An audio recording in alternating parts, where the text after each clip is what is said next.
पाझरेंचं स्वागत राहून गेलं. मी रिंकू घोषला आमंत्रित करते. विकास गोटे, तुम्ही डॉक्टर पाझरेंचं स्वागत करा यावर. विकास गोटे, आशिष देव, आम्ही सगळे बाबूपेठचे साथी आहोत. जेव्हापासून आम्ही बाबूपेठमध्ये गेलो तेव्हापासून आमचे घरगुती संबंध आहेत. म्हणजे आशिषला मी बाबूपेठपासूनच ओळखते आणि आमची ओळख 30 ते 35 वर्षापासून आहे. मला आलेली प्रत्येक अडचण आशिष देव पुढे बोललं की तो 2 मिनिटातच सोडून दे तुम्हाला.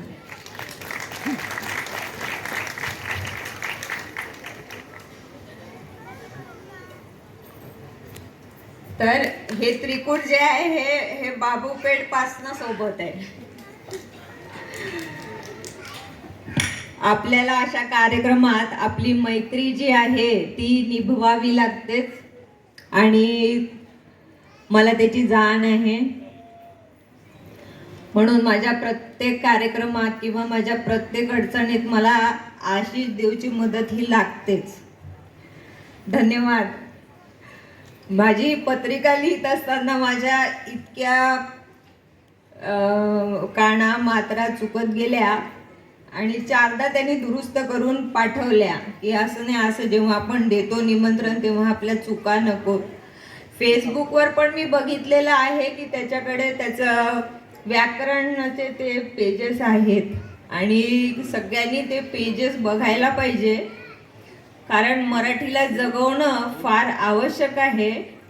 नाही मराठी जगली तर मग आपल्याला निश्चितच म्हणजे दुसऱ्या भाषेच्या आहारी जावं लागेल. म्हणजे आपली आज अवस्था अशी आहे की ना आपण धड इंग्रजी आहोत, ना धड मराठी आहोत, ना धड आपण हिंदी आहोत.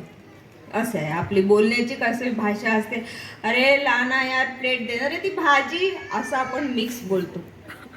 आपण कधीही एक भाषा बोलत नाही, आपण मिक्स भाषा बोलतो. आता नुकताच माझा मुलगा येऊन गेला. तो म्हणाला की तू जे आयोजन करता हे मला वाटत नाही म्हणे चंद्रपूरमध्ये खूप सक्सेसफुल राहणार, कारण हे जे कार्यक्रम आहे म्हणे हे कोल्हापूर, पुणे, मुंबईसाठी आहेत म्हणे. मी त्याला उत्तर दिलं, अरे मी त्याच्यासाठी नाही, मी मराठी भाषेसाठी करते आहे. माझे सगळे मुलं मराठी शिकले, माझ्या बहिणी सगळे आम्ही मराठी शाळेतून शिकलो, पण आम्हाला कधीही इंग्लिशचा काही म्हणजे असा प्रश्न किंवा म्हणजे असं काही निर्माण झाला नाही किंवा कुठला असा न्यूनगंड आमच्यामध्ये नव्हता की आम्ही मराठी शिकलो म्हणून. तर मध्ये एक कार्यक्रम घेतला होता आशिष देवनी ऑनलाईन, जो आपल्या याच्यामध्ये होता लॉकडाऊन पिरियडमध्ये, की मराठीने मला काय दिले. तो पण एक अतिशय सुंदर कार्यक्रम त्यांनी राबवला की खरोखरच मराठीने आपल्याला काय दिले. आता ह्या ठिकाणी मला तुम्हाला हे सांगायचं की समजा मी असं म्हटलं असतं की सुपर मॉम कॉम्पिटिशन, तर मला कंटेस्टंटची काही कमीच नसती. सुपर मॉम म्हटलं की तुम्हाला दिसेल कोण, संतूर मॅडम. संतूर तिथे सुद्धा ती काय म्हणते, मम्मी, आई नाही म्हणत. प्रॉब्लेम असा झालेला आहे. म्हणजे मी पण म्हटलं प्रश्न असा निर्माण झालेला आहे की तुम्ही मराठीच्या कितीतरी दूर चालले गेले की तुम्हाला संतूर मध्ये ती पोरगी मम्मी म्हणते, आई नाही म्हणत. आता मराठीचीच ऍड आहे ना ती. मराठीची प्रसिद्धी असली तरी ही या पद्धतीची होते. आणि आपण मी समजा म्हटलं असतं की सुंदर आई कॉम्पिटिशन किंवा सुंदर आई स्पर्धा, तर लोकांच्या पुढे कसं आलं असतं की बाई एक कशी कमरेला खोचलेला आहे आपला सोगा आपल्या साडीचा आणि भांडे घासतीये. किंवा मी अच्छी मम्मी म्हटलं तो लोकांना पापड लाटणारी बाई दिसणार. पण सुपर मॉम म्हटलं की लोकांना एकदम माहिती आहे अशी 36-24-36 ची बाई दिसणार. हा आमची दृष्टी ही अशी आहे. आमची दृष्टी आम्हाला बदलायला लागेल आणि त्याच्यासाठी हे कार्यक्रम आहे.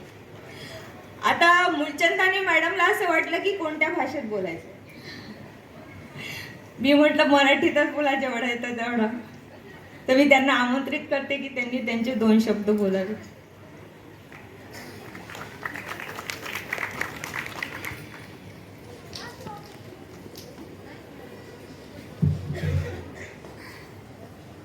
नमस्कार. मैं अध्यक्ष महोदय से आज्ञा चाहूँगी कि मराठी का मैं बिल्कुल दिल से सम्मान करती हूँ और बिल्कुल मराठी भाषा का बहुत बहुत ख्याल करके, अभी मैं ट्रेनिंग चली रही है सर मेरी एक्चुअली, तो मैंने वही मैम से बोला फ्लुएंट मैं नहीं बोल पाऊँगी बट थोड़ी कोशिश करूँगी। पर मैं आपसे यहाँ पे स्पेशल विनती चाहती हूँ अध्यक्ष होने के नाते कि मैं अपने दिल के विचार अगर व्यक्त कर पाऊँगी तो वो हिंदी में बहुत अच्छे बेहतरीन तरीके से, तो कृपया मुझे आज्ञा दीजिए। परमपिता परमेश्वर का वंदन करते हुए मैं मंच पे उपस्थित आज के इस भव्य कार्यक्रम के अध्यक्ष रूप में विराजमान श्री आशीष देव, सृजनकार श्री आशीष देव जी का, मंच पर उपस्थित बहुत ही चंद्रपुर की सम्मानित हस्तियाँ, इतनी खूबसूरत खूबसूरत सबकी पहचान दी गई है। मैं बहुत ज़्यादा सम्मान आपके प्रति व्यक्त करते हुए doctor Sharif Pajare ma'am, Pajare sir, body line gym जिन्होंने इतना सुंदर कार्यक्रम आज आयोजित किया है, सभी उपस्थित पार्टिसिपेंट्स और दोस्तों को सादर नमस्कार करती हूँ यहाँ से। आप सबके बीच में उपस्थित होकर इस बेहतरीन कार्यक्रम को एंजॉय कर पा रही हूँ, इसका मुझे बहुत बहुत आनंद है, बहुत आनंद की अनुभूति हो रही है। और मैं आपके सामने एक अनुभव, एक जो मुझे ध्यान में आ रहा है इस कार्यक्रम के संदर्भ में, वो एक बात रखना चाहूँगी। जैसे कि आपने कभी ध्यान किया है, एक हीरा भी यूं ही बेकार ही पड़ा रहता है जब तक उसकी कोई परख न कर ले। जब कोई जौहरी उसे लेकर आता है, उसको तराशता है, निखारता है, खूबसूरत रूप देके जब वो बाजार में पेश करता है, तब जाके उस हीरे की कीमत बढ़ जाती है।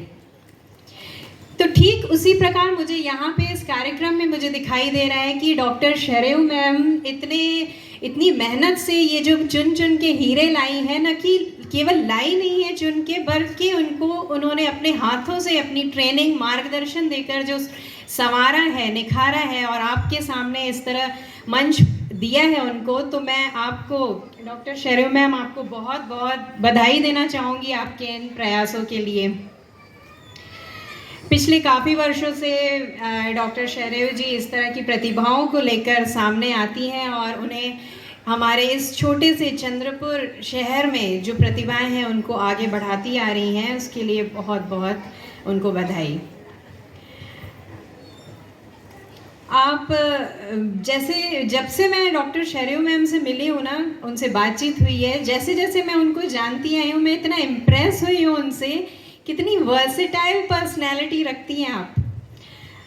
इतना ज़्यादा इम्प्रेस कर दिया है कि मैं क्या ही कहना। एक तरफ तो वो ब्रेस्ट कैंसर जैसे जटिल रोगों को ट्रीट करती हैं और साथ ही साथ अपने मराठी संस्कृति और आर्ट का जो उनका रुझान है, इस मराठी कला संस्कृति के प्रति, वो उसको एक धरोहर की तरह सहेज कर चल रही हैं। इतना ही नहीं बल्कि बॉडी लाइन जिम के थ्रू जो अपना एक्सरसाइज और योगा का जो उनका ज्ञान है वो भी हम सबके बीच में वो हमेशा बांटती आई हैं। तो मैं बस एक ही कहूँगी कि आर्ट, कला और इंटेलिजेंस का एक बहुत ही बढ़िया ब्यूटीफुल ब्लेंड है वो डॉक्टर शरेव मैम। हम सबका सौभाग्य है कि वो अब चंद्रपुर में अपनी सेवाएं दे रही हैं, इस तरह हम सभी को आगे बढ़ा रही है। मैं भाग्यशाली मानती हूँ आप सभी पार्टिसिपेंट्स को, जो ख़ास तौर पे 40+ लेडीज़ का भी यहाँ पे ग्रुप पार्टिसिपेट करने वाला है। मुझे पता चला तो मैं इतना खुश हुई। मुझे पता है कि स्त्री होने के नाते किस तरह की बहुत सारी पारिवारिक जिम्मेदारियों के चलते कई महिलाएं, हम सभी अपनी जिम्मेदारियों के चलते अपने सपनों को दरकिनार कर देती हैं और आगे चलते जाती हैं। फिर एक स्टेज आती है, पता है, कि जब हम रिग्रेट करते हैं, कि पछतावा होता है कि काश हमने अपने ख्वाहिशों को, अपने सपनों को कुछ कोशिश तो की होती उन्हें पूरा करने की। तो मैं बधाई देना चाहूँगी आप सभी पार्टिसिपेंट्स को, ये कोशिश आपके सपनों को पूरा करने के लिए ये मंच जो दिया है डॉक्टर शरेव मैम ने, आप बहुत भाग्यशाली हैं। आप इन्हीं अपने सपनों को पूरा कीजिए। हमारी संस्था रणरागिनी हिरकनी फाउंडेशन बल्लारपुर, हम लोग भी मराठी संस्कृति के विकास के लिए अपनी तरफ से छोटा मोटा योगदान दे रहे हैं। बल्लारपुर में पहली बार ढोल ताशा पथक का आयोजन हम लोग ने तैयार किया है। ढोल ताशा पथक हमारे बल्लारशाह में बिल्कुल नहीं इस तरह रुझान था बच्चों का। अब देखते ही देखते सिर्फ 6 महीनों में हमारे यहाँ 50 से ज़्यादा बच्चे, टीम तैयार है, ट्रेनर्स तो और बहुत सारे बच्चे, ट्रेनिंग तो बहुत लोग ले रहे हैं। तो इस तरह हमारा भी एक छोटा सा कंट्रीब्यूशन रहा है मराठी संस्कृति के प्रति। जैसे कि एक बात बोलना चाहूँगी, हम लोग की संस्था हर साल लेडीज़ के लिए ना एक क्रिकेट टूर्नामेंट का आयोजन करती है। तो मैं आपको बताना चाहूँगी, आपको यकीन नहीं होगा, उसमें पार्टिसिपेट करने वाले जो लेडीज़ हैं ना, वो हार या जीत के लिए नहीं खेलती हैं। उनको सिर्फ एक संतुष्टि, एक तृप्ति रहती है मन में कि हमने अब उम्र के इस पड़ाव में आकर हमने अपने क्रिकेट खेलने के सपने को पूरा किया। कुछ मैं मानती हूँ यहाँ भी पार्टिसिपेट किए हुए सब महिलाएं आज दिल में यही भावना लेकर आएंगी। और मैं यहाँ पे सभी से कहना चाहूँगी कि आप सभी भी हार या जीत के लिए सिर्फ न अपना परफॉर्मेंस दीजिए, बल्कि अपनी आत्मिक संतुष्टि, एक अपने दिल को खुश कीजिए, इसके लिए परफॉर्म कीजिए। मैं तो ऐसा कहना चाहूँगी डॉक्टर शरेयू मैम, नेक्स्ट टाइम मुझे भी आप ट्रेनिंग दीजिएगा, मैं भी यहाँ इस मंच पे आपके साथ पार्टिसिपेट करना चाहूँगी। अंत में ज़्यादा समय न लेते हुए मैं फिर से एक बार शरेयू आर्ट प्रोडक्शन और बॉडी लाइन जिम को बधाई देती हूँ इस तरह के उम्दा कार्यक्रम हमारे छोटे से शहर में आयोजित करने के लिए। बहुत बहुत बधाई सभी पार्टिसिपेंट्स को पहले से ही। धन्यवाद।